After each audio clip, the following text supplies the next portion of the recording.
I think this is a very important instance where we need to make sure we're good at predicting the question.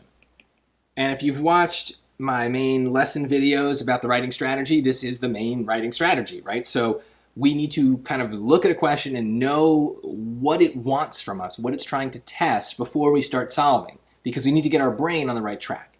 And so this is an ideas question, and we know that because it has a literal question, right? The grammar and style questions are going to just really be the four choices. So this is definitely testing the ideas, and the reason that's so important is look at the sentence that they want us to either keep or delete. It's long. And so what I can't do here is just rely on how this sentence sounds. It's too long. Your brain is not going to hear this well.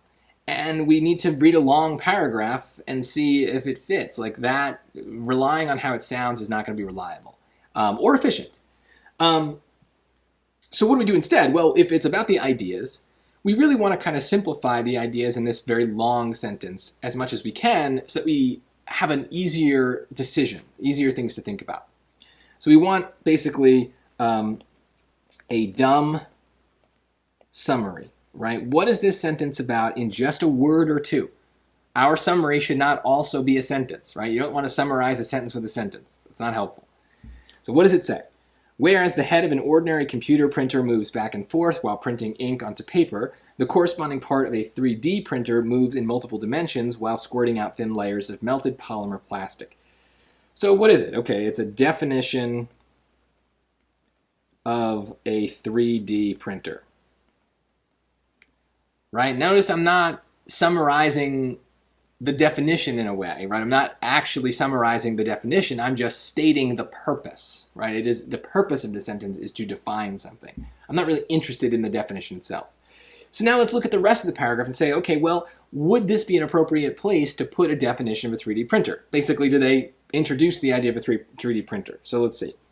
CT scanners use X-rays to map the surface of a fossil in minute detail, recording as many as 1 million data points to create a digital blueprint.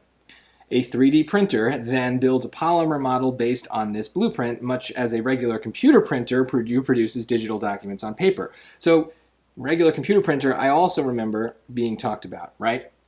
So then we define it.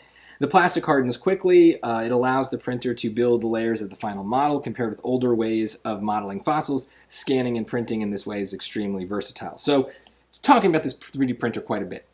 It stops talking about it as a 3D printer, but it's implied that that's what we're still talking about.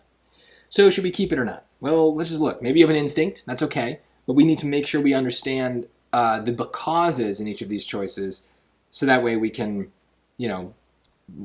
make sure we're eliminating for the right reason, not just because we feel like it should be eliminated or kept. It should be kept because it helps explain why X-rays are used in CT scanners. Well, no, the first sentence was about the CT scanners and the X-rays, but then we move on and we talk about the 3D printer, the next step in the process. So this because is wrong.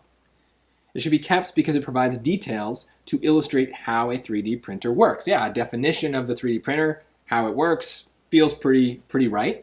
Let's see if I don't see any reason to delete it, right? It seems like it would be helpful here. Let's see, though, if the becauses are any better reasons. Because it contradicts the passage's information about digital blueprints. No, it doesn't. It is the information about digital blueprints. So it's a strong word, and it doesn't even make any sense at all. So that's wrong. Deleted because it creates confusion about how researchers gather data. I don't think so. We use the scanners to gather the data. What's confusing about that, right? This is just, we've moved on to the new thing. We've moved on to the printer, which is, printing out the data, I guess.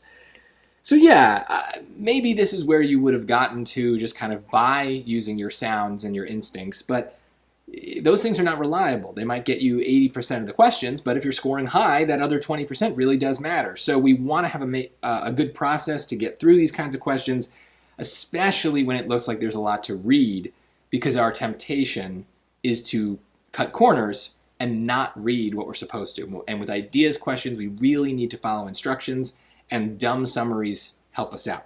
So if we know we've got that, if we've predicted that we have an ideas question, well, that means we're going to have to read some more, and that's okay. That's how we get the points.